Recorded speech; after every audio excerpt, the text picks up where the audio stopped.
السلام عليكم ورحمة الله وبركاته. أنا دكتور محمد نجيب زيادة، أخصائي علاج الجذور والتجميل، وده مركز مياسر طب الأسنان.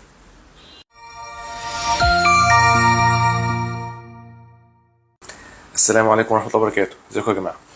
طيب، سؤال تاني من السلسلة اللي احنا كنا بدأناها، بنرد فيها على الأسئلة اللي بتجيلنا في العيادة كل يوم.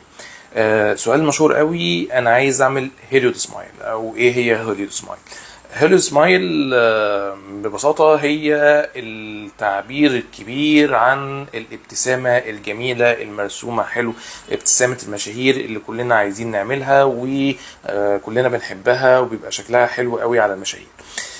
مفيش بقى حاجة معينة بعملها تديني هيليود سمايل. يعني الناس ربط دايما الهيليود سمايل بالفينيرز مثلا. لا، هي كل حالة وظروفها، وكل حالة واللي ينفع لها عشان اوصل بيها للنتيجة اللي احنا عايزينها، اللي هي الابتسامة الجميلة المرسومة اللي الاسنان بيضة ومرسومة ومظبوطة جدا. يعني في حالة انا المفروض عشان اعمل لها هيليود سمايل فانا هعمل لها فينيرز، في حالة تانية ما ينفع لهاش الفينيرز اصلا فانا هعمل لها كراونز او طرابيش.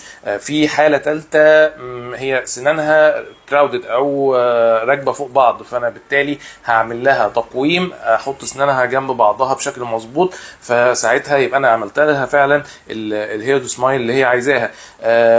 في ناس تانية انا هعمل لها بس سكيلينج وبولشنج او تنظيف وتلميع، وبعدها تبييض وهي اسنانها زي الفل، مفيش مشاكل ومرسومه رسمه حلوه جدا.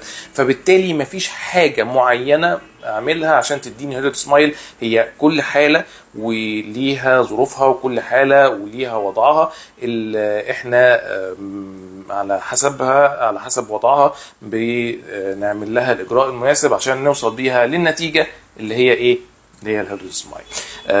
ده برضو كان اجابه عن سؤال بيتردد كتير. نستنونا الفيديوز الجايه هنجاوب على اسئله اكتر، ولو عندك اي اسئله تانية عايزنا نجاوب عليها سيبها لي في الكومنتس، واشوفكم الفيديو الجاي. سلام.